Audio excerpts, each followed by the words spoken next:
many government entities were being given out to private individuals. They claimed government could not be able to run businesses. And government had to actually sell off many of these companies and hotels to private individuals, and we've seen some of them are performing quite well. In your view, do you think government has failed to run Posta? And maybe it's high time we looked at maybe having a PPP or privatizing it, government selling off its shares, or looking for an investor out there to come and run it? Because so far one of the things that has come up is how to recapitalize, how government can inject in money back into Posta. Do you think this is the way? Because we've seen many government entities where money has kept on being injected year in, year out, and still they are doing quite badly off. So do you think maybe if we looked at soliciting or looking for investors out there, this will help the company perform better? Or do you think government needs to partner maybe with, say, DHL in a PPP and see how to work together with another company that knows how to run businesses much better? Thank you. Yeah. Thank you. I will start with the last question, which I think government has not failed, but it's the management which has failed. Because if the management has realized that certain things are not running properly, have they brought to the attention of government? And has government refused? So I think it's not government which has failed, it is the team which has failed. Because if you have suggestions, then you go and put it before government and say, this is what we are capable of doing. You empower us and we shall be able to do it. So have they done that? If they have not done it, you can bring on board the suggestions that I talked about. I have actually mentioned that you can do a private public partnership. But before you take in, you revamp the company. Madam Chair asked me that, if you come on board, is the company going to do all business in the country? No. There's what they call a strategic plan. And when you come up with a strategic plan, then you have to go and do a market survey to ensure that whatever you are planning, you are capable of delivering it. So, and on top of that, you'll work together with other stakeholders. You're not going to work alone. You must bring all other stakeholders along, present your proposals, and look at the best way possible that you can handle this thing. So that means that you approach government and you ask them that this is what we're going to do. And you're not going to leave out postal services because government wants to give some services to the people who are not able to afford it. So which means government is also a stakeholder in the business. In fact, actually Posta is owned by government. It's a fully owned company by government. So which means those areas which cannot generate money, government has to put in money, has to finance it. If we're to give free postal services to people in rural areas, then there must be some funding from government to ensure that those are done. But on the other hand also, the areas which can generate income, why not? Because government also is looking for taxes. So you generate income, at the same time you're offering the necessary service to the people. So this partnership can come in, bring all the stakeholders on board, agree with them what you want to do, and then roll out the program. Madam Chairperson, you asked if... Madam Chair, before he proceeds, I think you've not answered. Okay, now answer as an MD because you want the job. If you were given that job, would you look at government recapitalizing you? Maybe would you look at writing a proposal such that government gives you funds? Would you look at it in a perspective of looking for an investor to come on board and work with you probably to raise resources and buy shares in the company? Yes, in the present circumstances, I'll prefer a private-public partnership because that will ensure that we are getting funding from outside and then we are recruiting it here. It will be much easier for us to run it that way. Okay, you prefer the PPP? Yes. So in your view, as an accountant now, not as an MD, would you invest money in Posta Uganda given its current state? Yes. I will ask government to, yes, I will invest money in that because as I submitted earlier on, I said there are similar institutions in the neighboring Okay, countries that do very well. do you think there are people out there who would be willing to invest their money in Posta in its current state? Yes, they are there. In a loss-making position? Yes, because this is now, we are looking at now an entity which has failed. So to revamp it, so you have to come with a new strategy. And that's the new strategy you are going to sell out to the coming investor. Yeah. Madam, you asked me if I'm claiming anything from my dad. Yes. From Uganda Post. My dad worked with Uganda Post Limited, Uganda Post and Telecom, before it was. But I think they did not pay us. They did not pay us. We did follow it up, but then there was this payment from the East African community, and just last week I submitted my claim for that money. So if you can help me get that money. Yes. Yeah. Mr. Olaba, thank you very much. Let's look for your own money. Okay. Your dad's money is yours. Thank you. His money. Yeah. I think a PPP brings in a strong foundation of business management. So if we bring in PPP, then we shall bring in creative and innovative ideas of how to run Posta Uganda, and then government just injecting in money again. Because if government just injects money, we are going to go back to the same problem. Yeah. Why ask that? Because all the previous people we've interacted with, they are saying, honestly speaking, Deliberate. What's the issue? And yet you're making your money. Okay, let me not preempt. Maybe you have prepared what to tell us on why you are not paying or when you will pay. Present the tenants. I've been a tenant of Posta Building since December 2010 to date. Actually, Madam Chair and honorable members, I haven't had the privilege of looking at the report. I think I stormed into you and your members when you were on a fact-finding mission, specifically to raise our pertinent issues as tenants. Our Posta Building started, I think, having issues with a lot of accommodations in terms of rent immediately after COVID, because to the best of my knowledge, before COVID, we were paying our money promptly. We were paying within the quarters of which they had served us the invoices. But this time, Madam Chair and honorable members, I'm talking specifically for the tenants on the Posta Building on Kampala Road, because I know there is another building at Clementi Road which houses other tenants. So I'm not talking about only the half of those tenants there, only Kampala Road, because that's what I know most.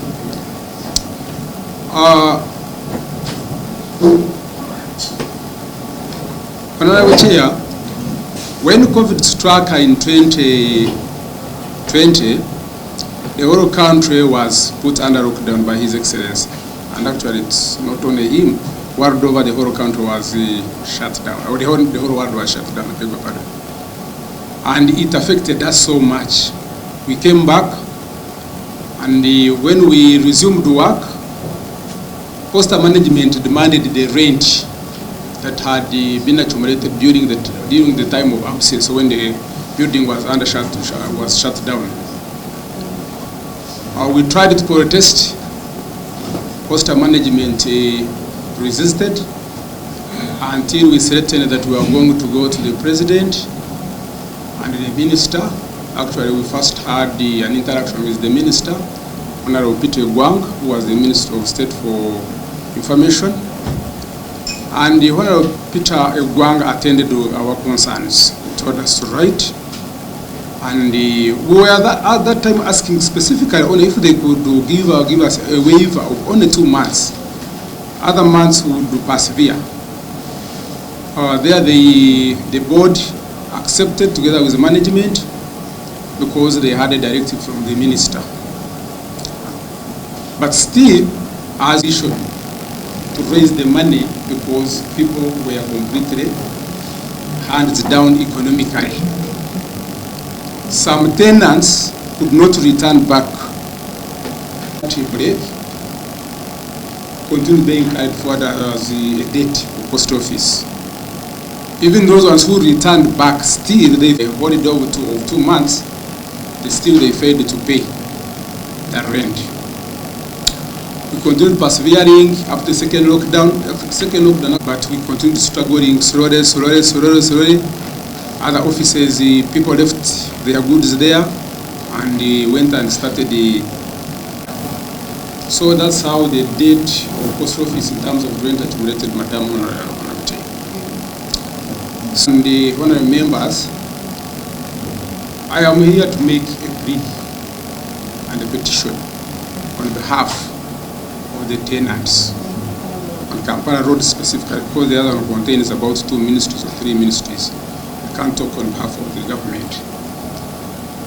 We are requesting that if this honorable ad hoc committee would prevail on Posta management and make a recommendation that the rent arrears for previous years or previous period up to December 31st be waived off, and then we start in January paying up front.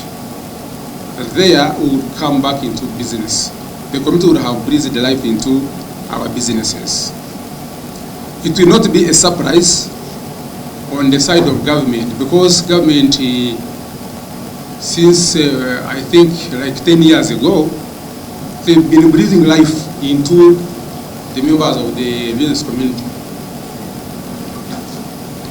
I beg pardon. When you look at the number of companies, I know companies like Local, which is doing construction here, and other entities were bailed out when they were cash strapped. I think the government did that for a number of reasons. One, they had their money there, which they didn't want to lose. Two, they were looking at a number of employees who are going to be demobilized, and thereby creating a lot of unemployment and society disorientation. So government continued with the higher purchasing power. They had to maintain the company operating. Another company which was, I think, bailed out was New Vision recently, also to come back into business. Also, they are looking at the people who are there, not only New Vision to come into business. UBC, my former employer, was also recently, some few years ago, given money to come back into life. Government also pays money, especially when you members of parliament intervene, like when our brothers and sisters in the Middle East get frustrated when they go there to work and fail to realize their opportunities. Parliament intervenes and government comes in and restores them. And I think this is a case where government can come in. Only for us we are requesting a waiver. And most of those debts were of collection at post office. We know they were accumulated by a number of tenants who left, and they kept accumulating. And also, those ones who could not cope up with the situation, because the business didn't pick up immediately after COVID. I'm sure many buildings, when you go to Kampala, city here, many buildings are empty, especially those in city centers. So I think it is good for government to come in and restore Posta tenancy at Kampala Road. Another point, Madam Chair and honorable members, we wanted to extend our request was on the exorbitant rent Posta charges us. Posta behaves like as if it is in the business world to get money from the tenants. However much, yes, it is supposed to make money, to generate money to sustain itself, since it does not get anything from government, but it is also supposed to provide a service to the community. Posta shouldn't be charging a lot of rent like what Sudir charges the business community. We are paying $13 per square meter, which is the same amount of money Mera investment charges most of the buildings there in town. That is square meter per month, yes, square meter. So we say that since it is government, maybe Sudir is charging that money because he gets a loan. Do you pay it in dollars? No, when you intervened and made a law, that one they still it's almost like $1 because they just convert that money and we pay it in Uganda shillings, but it's equivalent to that $1, which was just like a cover. So Sudir borrows money and the bank maybe may be on his neck. But here government is not on the neck of post office. Why can't they be on the relative low amount of money so that we can manage? And actually some of it may be accumulating because of the high rent. And around the city here, when they are renting, the top levels of the building, they don't charge the same amount of money with the people who are on the lower levels. You find here a person who's at the 6th level pays the same amount of money with the person who's at the 2nd level. We think that there must be a disparity because the other one suffers when he's moving up. Because Postal's lifts do not work. Me, by the time I went there, I think they stopped around 2013. They ceased its work. So we say that Parliament, if it could intervene by making a recommendation, they have that kind of disparity in terms of the rent of tenants at different levels. Then also, Madam Chair, I wish also to talk about when you allow the public to talk about what can help Postal will be resuscitated. I felt that I should also be part of this action. I formerly worked with the Uganda Wildlife Authority as the head legal for prostitution and advisory services. I briefly worked at the Secretariat when Professor Mshemeza was the chairman of the Electoral Commission. I also worked with UBC. I think the problem at the post office, yes, I don't know management issues there, but I compare it with the institutions where I have passed.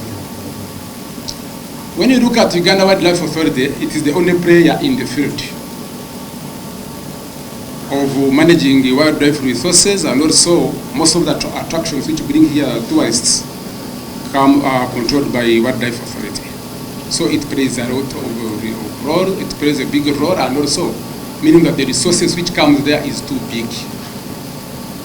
Therefore, by allowing it to use the money they collect at source is prudent, unless one is not a good manager to manage the resources. I got UCC. I've not worked with UCC, but when I was with UBC, we had that interaction. UCC, it is also alone in that field. It is the one that is regulating the communication sector in the country. So all the collection that comes from that place, it's a lot. When you come to, let me also go briefly, I'm sorry, here may be some members of different parties, but I'm also going to talk about the Secretariat, the NRM Secretariat. Yes, because I worked there and I looked at it. I'm sorry to use it. Now, Mr. Dickens Kagagwa, maybe the presence of Olama and Tom, since they introduced them, was sent out to the public offer services which is almost provided by other private individuals.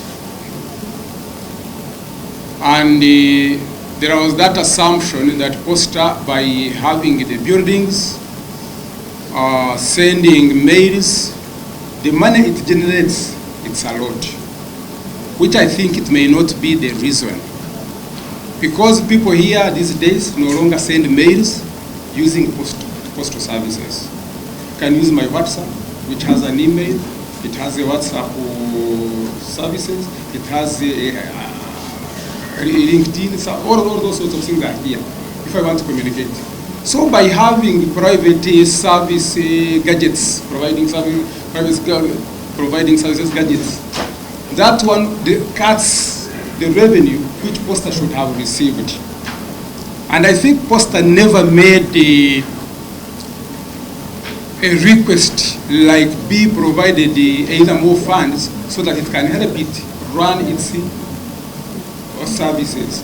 So me, I recommend that since Postal Office is handling a sensitive part of government services like information handling, our government should inject money like what it injects into other organizations. So every money that is collected by Post Office, it should be like the money that is collected by URSB, it should be like the money that is collected by NIRA. It should go straight to the central treasury of the government, maybe consolidated account. Then Parliament appropriates budget for Posta specifically. Because also I think as Mr. Kasoma was submitting, allowing the Post Office to use money at source, it may bring some temptations of some individuals, even where management is not involved. Money may not reach the treasury of Post Office. So I let that money, if it's be collected, let it go to the government treasury, then Parliament appropriates a budget specifically for Post Office to run its businesses. I think, Madam, that one, once the government has intervened by providing resources and making sure that the people who are posted there are properly vetted, properly selected, there will be a change. There will be a change. There is a lack of revitalization in that sector of Post Office. People may think that there is money, but it's not there. Maybe the 15 years have been there. Because you imagine, just for clarity, he worked with me at the Secretariat, but those things were very different from what we are looking at. So I think he has enough examples without referring to the party. How many workers are involved? The people you are representing, including even, you can categorize those who failed and left and those who are still there.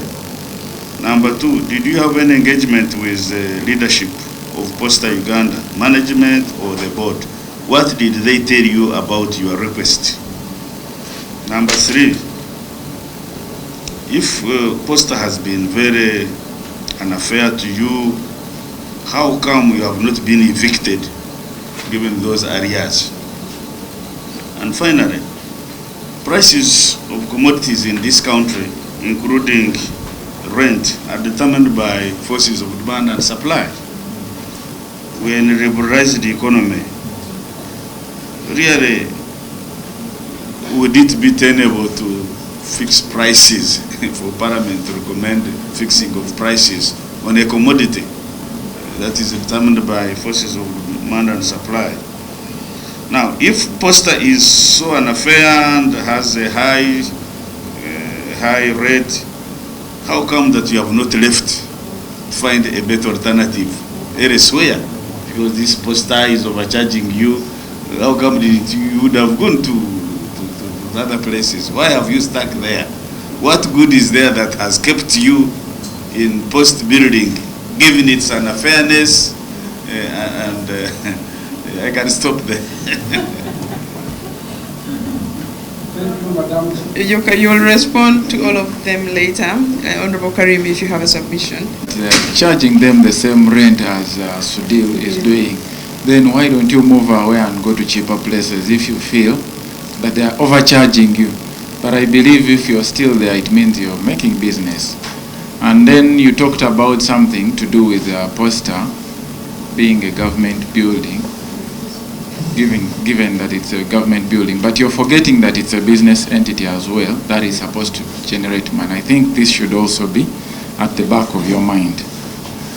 There is a figure we have of about 4.96 billion shillings, that is as of 2023, in rent receivable that they are demanding. I'm sure it's not only from you, but all the other buildings as well. So because we do not have the breakdown, they gave us a flat figure. But in your initial letter, you had requested for 2 months, that you requested to be forgiven 2 months. But now you're here coming to the committee stating that you want all of it to be forgiven. And you talked about COVID being the main issue, but I've seen when I do an analysis on the rental, you've been struggling to pay even before COVID. So some of these areas are even before the pre-COVID times, meaning probably it has not started with COVID, or it was something deliberate. I've also looked at your letter to the minister. Let me try to be verbative. In one of the paragraphs, government is sorting out the issue of unemployment, but PL is adding salt to the wound by evicting and locking out tenants. Moreover, where more than 90% are NRM cadres. So do you believe as an NRM cadre, you're not supposed to pay rent? Do you think that they are charging, NRM cadres shouldn't be charged? Do you think this should be partisan, that only those maybe in opposition should be charged rent? And then they stated somewhere that for them as tenants, the NRM and management is working for opposition. So what informed those decisions what informed what you put into these letters of yours that you petitioned to the Honorable Minister as well? Thank you, Honorable Karim. I didn't even realize that that issue was there. UPL offers a service to all Ugandans, and UPL is owned by government and by extension by all citizens of our country. It appears it hasn't entered our heads yet. Before you respond, Dickens, I will, Mr. Kagagwa, I will add for you 2 questions only. You are requesting that this committee recommends a waiver of rent arrears. First, I want to tell you that this committee doesn't have that mandate. Now, secondly, don't you think that if management and board of UPL decide that they will forgive, just like the way they have forgiven others, we will be reviewing their list of forgiven debts when they come next week. And now you want yours to be a recommendation by Parliament. If you are lucky that Parliament recommends, don't you think that all tenants of government premises in the whole country will want not to pay? You have given example, you have given ROCO, you have given New Vision, you have given UBC. Those examples don't match with the rental payment for a building you are using. That's my worry anyway. Whether if that comes out as a recommendation, I don't know whether it will come. We will discuss it with the members in our meeting. I don't see the capacity of this committee to recommend that. For a company, we are struggling to see how to revamp. I don't want to bias them. They are adults. The members will decide. But that is the worry, that everyone who is staying in a government premise in Uganda will now say, I am not paying rent. We will be destroying our own company with our hands.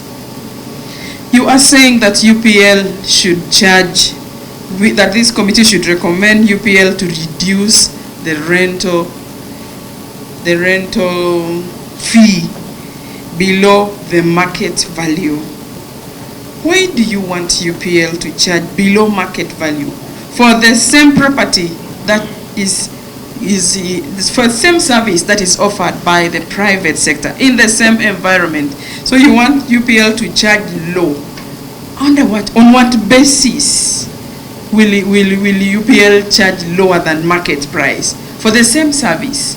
I don't understand the justification. I just wish you clarify a bit those two issues. And please, I want to thank you for the recommendations you have given on the management of the postal service, the entire management, so that you have said that the revenue should be submitted to the consolidated fund and then it is appropriated directly without having to be spent at source. That's your recommendation. Does that recommendation confirm to us and to you that there is a problem? The problem is not just revenue, but the problem is how it is being used. I want you to just confirm those three.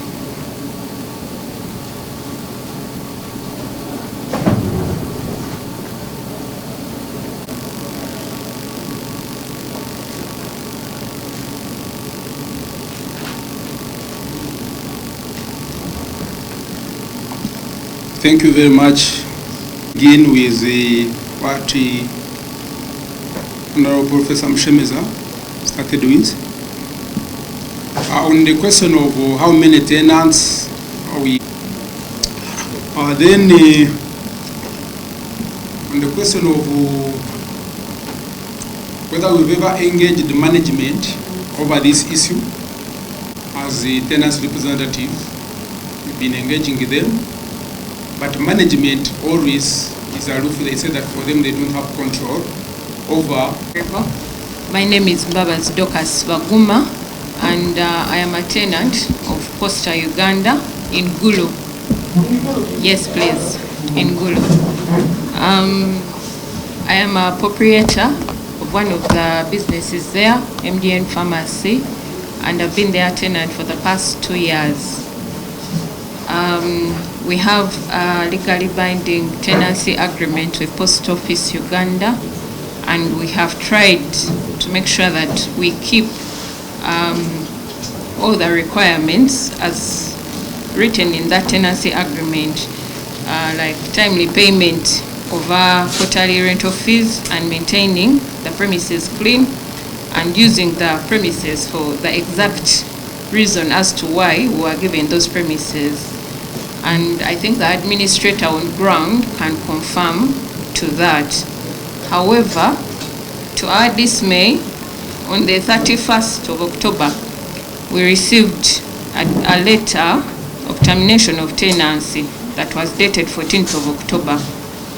And later on, 2 weeks back, on the 12th of November, we received another notice dated 29th October, also terminating our tenancy. However, we have been paying our rent on time from the very first time when we entered. So we were shocked to receive this notice that they want us to go out. Well, this affects me as a young mother, but also it affects the other families of the 11 people that I employ at that pharmacy.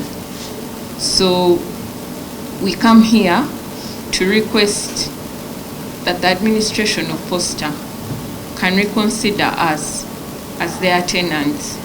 We understand there could be challenges because there are two categories.